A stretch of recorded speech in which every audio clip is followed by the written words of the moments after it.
Wow. A sigh of relief. And it's a sigh of relief because Arsenal won. It's Sevilla 1, Arsenal 2. And that was not easy, which is why I've titled it that. It never is, though, is it? Arsenal never want to do things easy. They never want to win convincingly. They never want to kill off a game. And I thought that we nearly did it. We went 2-0 up. I thought that was it. I thought we could start to relax. We can be calm and composed, and we can take some players off, and we can rest the players needed, save some of our really important players for the weekend. We weren't really able to do that because Sevilla hit back and they got the goal, which made it very nervy towards the end. We're going to go through the team news. We're going to go through your thoughts. Make sure you put any questions you have in the chat. This is going to be an interesting one because for me, it's a win, but it's not one that's convincing. And at the same time, I'm not really impressed by what I saw in particular from some of the individuals. However, what I will say is that going forward at times, we did look very good. And there was definitely some positives to take from this one. Normally, when you look at games and you think we've scraped across the line, you look at the score line. I don't think Sevilla peppered our goal, but we can definitely talk about that in terms of Sevilla going forward as well. Let's talk about the positive, shall we? Gabriel Jesus, Martinelli, Tomiyasu, Declan Rice. Hold your heads high. I thought all of those individuals played extremely well. I thought Declan Rice showed again in the second half towards the latter stages of the game why he is the leader and the one that we can rely on, why he is the captain, in my opinion. That for me was another performance where I look at him and I just think you're the one shining, bro. You're the one who keeps things calm. You're the one when it goes, particularly in the left back position. You had a real opportunity to, just hoof it, but he just keeps it cool, keeps it low, passes it down the line to Tomiyasu. I thought it was a really calm, composed performance from Declan Rice. And yet again, proving to be a very good signing. People forget that he's not played Champions League football. I understand he was in the Conference League, but it's a completely different level. It's 3 tiers above that. So for me, this guy's been outstanding. And I just love everything about Declan Rice. I think he's been one of my favourite signings that Arsenal have ever made, let alone just under Mikel Arteta. I've been really impressed with his performances, and I think that he's really proven to me to be a player that we can look at now and really rely upon and look towards as a leader towards this side. And I think that is what we all wanted from Declan Rice. It wasn't just his quality on the pitch, it's what he brought off of it. And I think the leadership qualities he's shown tonight, for me, Declan Rice is absolutely superb. Listen, the other player I've got to mention is Tomiyasu. I called for this. I wanted Tomiyasu in this side because I felt that Zinchenko's performances were below par. I also believed that the balls that he was giving away in a couple of games I've seen so far this season was becoming frustrating. I've always had question marks over Zinchenko's defensive ability.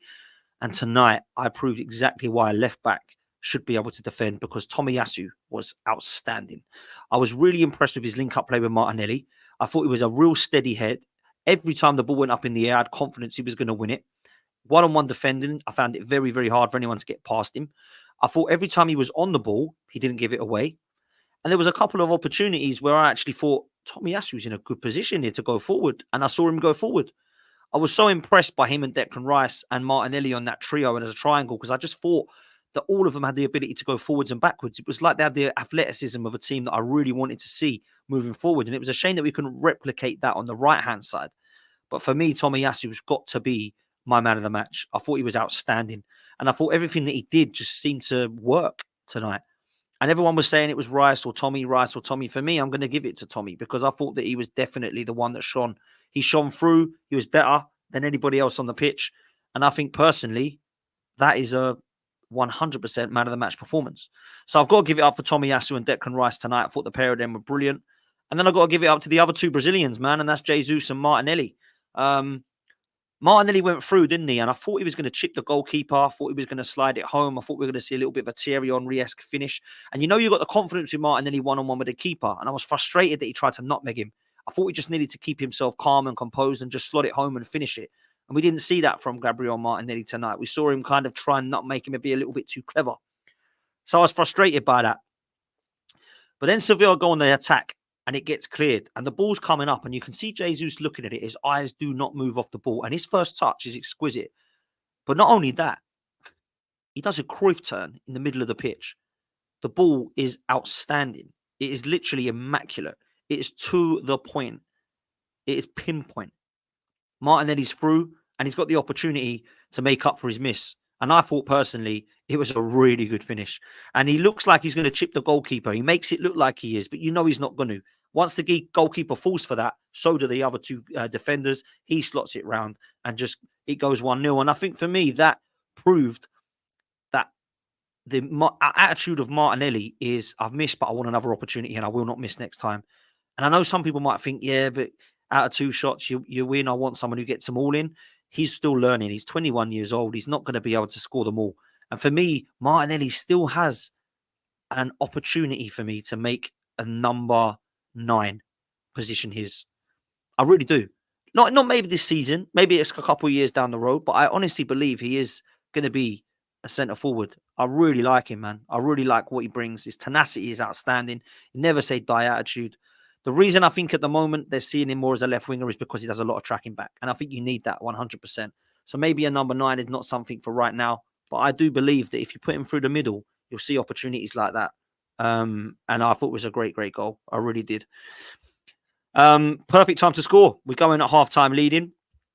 And then the second half begins. And if I'm honest with you, I thought we come out really strong. I thought the first 10 minutes we looked really strong. And I thought Arsenal were actually by far the better side. And I remember a bit of play going down on the left-hand side between, I think, Tomiyasu, Rice, Martinelli, Jesus, all involved. And Jesus gets the ball. He's on the left-hand side. And him and Martinelli have switched. And I thought, just cut in and shoot, mate. And it was as if he heard me. He cuts in, bang, it goes in. It's absolutely brilliant. Great play, top bins. Gabriel Jesus, a player that, let's be real, hasn't had the greatest of performances against Chelsea. Went missing, was pretty much bullied off the ball, and actually didn't have a great performance in Lens. I remember him scoring the goal, but he was bullied, really, for most of that game. So it was really important that he bounced back for both of those opportunities. And I thought, personally, he was a really, really good player. And a lot of people said that he should have got man of the match today as well because of how hard he worked and the fact that he scored and created both the goals. So we go 2-0 up. And I'm starting to sound the watch along. And big up to everyone who watched the watch along, by the way. Much appreciated. I sat there and I thought, we could now give it a few minutes and we could start to get some players off. We could get to the end of the game, 2-0 up, and I've brought Saka off, Martinelli off, Jesus off, Saliba off, Rice off, the players that we believe are so important for this club right now. But no, we concede from a corner. And I have to say that defensively it's poor. Ben White and Jesus, I'm not really sure they know who's marking who. Jesus doesn't even get off the ground to try and jump. And for me, it was really poor, man. Really poor. So it's 2-1, and then it gets to a stage where we're hanging on and we're clinging on. And then some of the negatives start to come in. The substitutions of Havertz and Eddie Nketiah did absolutely nothing for me. Eddie Nketiah wasn't even chasing down like we normally saw. There was no energy from him. He just kept fouling people. When he had the ball, he lost it. When he was going into the corner, he just fell off of it, got pushed off of it. It was really poor performance from Eddie when he come on, man. I need to see a better performance from that. And I just get frustrated with it because I just know he's not good enough for Arsenal. People in the chat are saying he's not it. I agree. He's not it. So why does our manager think he's it? He gets more game time than I think anybody I've known in substitutions. He's got to be one of the most used subs or most minutes of players that Arteta's used since he's come to Arsenal, Eddie Nketiah. It's mad. It's absolutely mad. So for me, it was a poor performance. Kai Havertz, seen it in the chat, statue.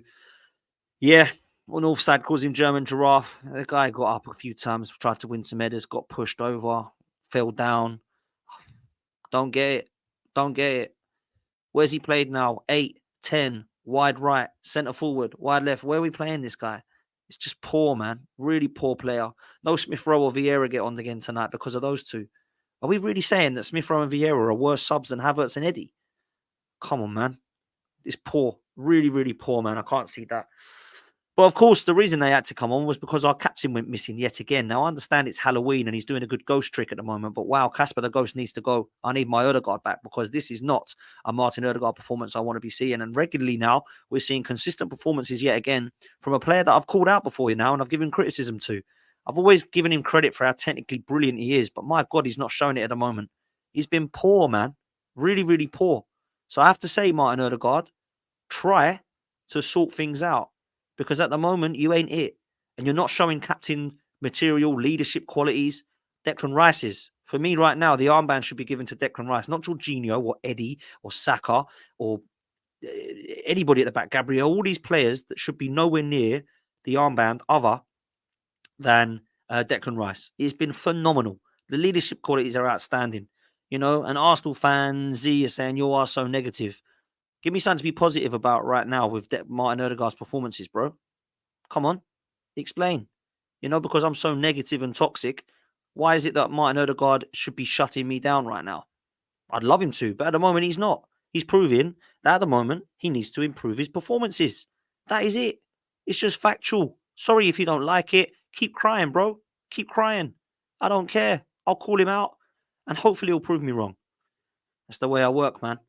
That's the way I work.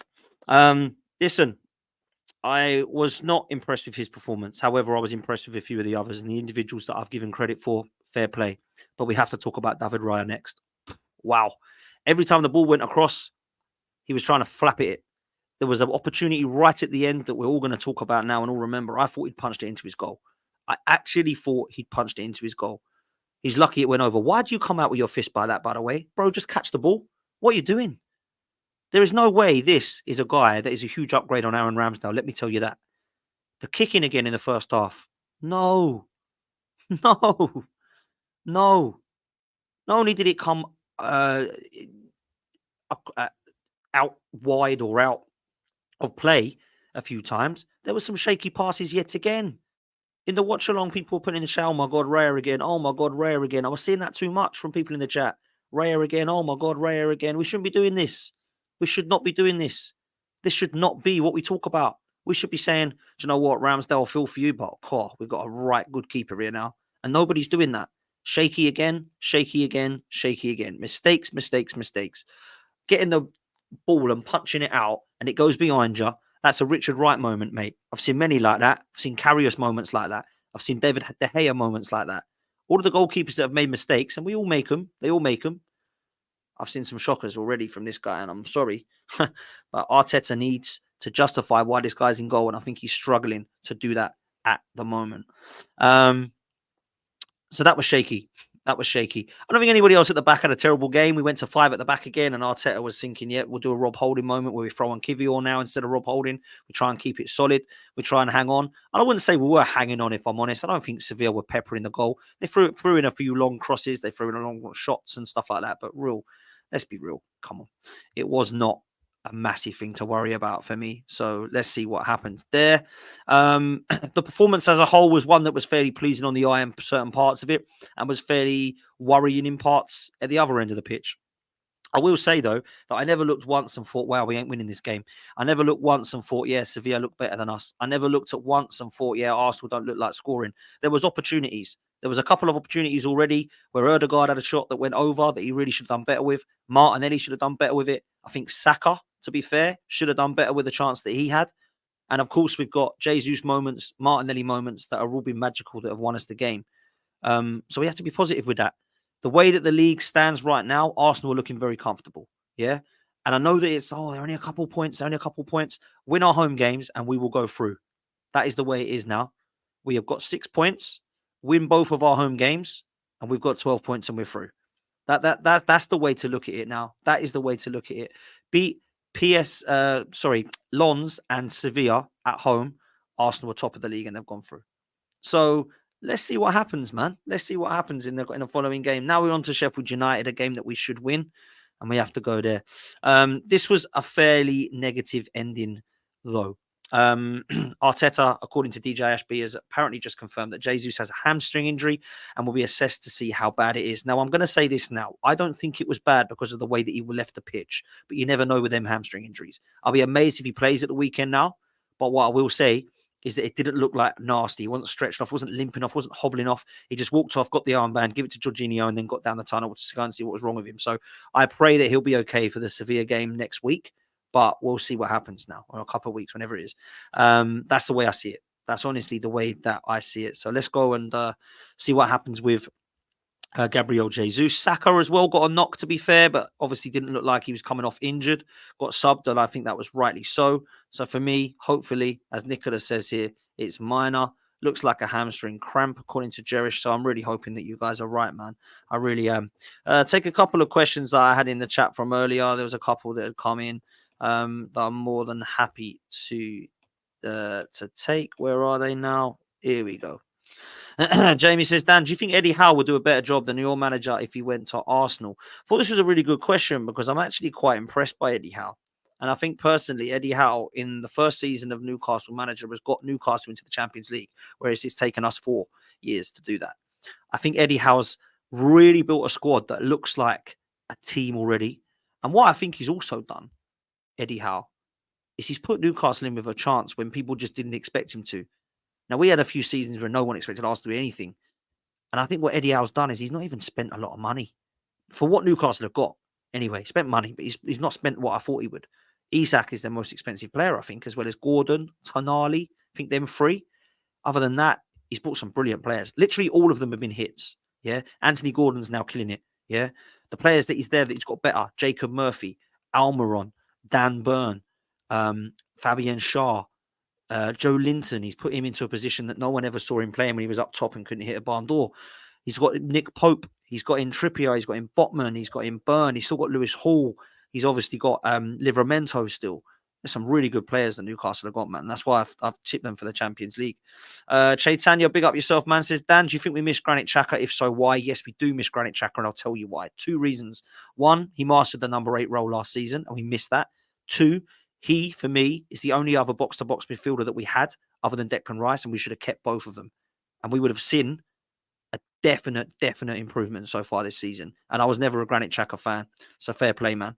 Kevy Kev says, can you see Rice getting the armband mid-season while Odegaard is out of sorts? No, I don't think he will. If Odegaard's on the pitch, he gets it. If any of the others, Jorginho, Jesus, Saka, Eddie Nketiah, it seems, Gabriel, I think they'll all get the armband before Declan Rice. And I can only think it's because Declan Rice hasn't been here long enough. I wonder if it will go into next season before we see Declan Rice with the armband on. Let's see what happens, man.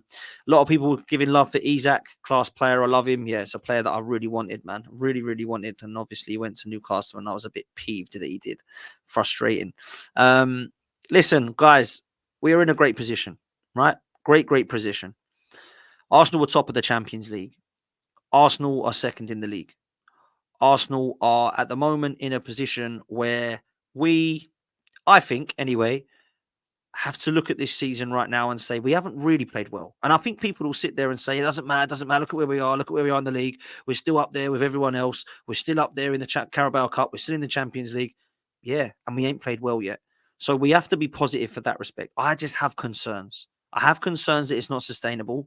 I don't like the lack of fluidity. I saw bits of it tonight a little bit, but I don't think I really got much of, or haven't so far anyway, much excitement like I did last season. Gonna take this as the last question of the night because I think it's important. Arnie, big up yourself, man. Says, why did the club let Partey go and play for his national team if he was injured at the time? I don't think he was. Apparently, he's picked up a muscle injury, either in training or since leaving international duty, and obviously coming here. He was on the bench against Chelsea. Didn't come on. I imagine that's why. I imagine that is why. It's crazy, isn't it? To think that we just cannot keep this player fit. It's so frustrating because I really want to see Partey, Rice and Odegaard, and we're getting towards the end of October and we still haven't been able to see it. So we've got to be able to get that that happening soon, man. Hopefully Partey is not long term. Hopefully it's just a muscle problem and himself and Jesus will be fine. That's the way I see it. But we'll see what happens. Listen, guys, Arsenal have won. They've beaten Sevilla 2-1. Really happy with it. Hopefully we go on now to a bit of momentum into the Sheffield United game at the weekend, which I'm looking forward to. So long may that continue. Make sure you do me a favor. Make sure you like the stream. Make sure you like the watch along. Make sure you subscribe to the channel if you're new. Massively important, people. Make sure that you do that. And we will see you next time. Come on, you Arsenal. Get in there, you Gunners.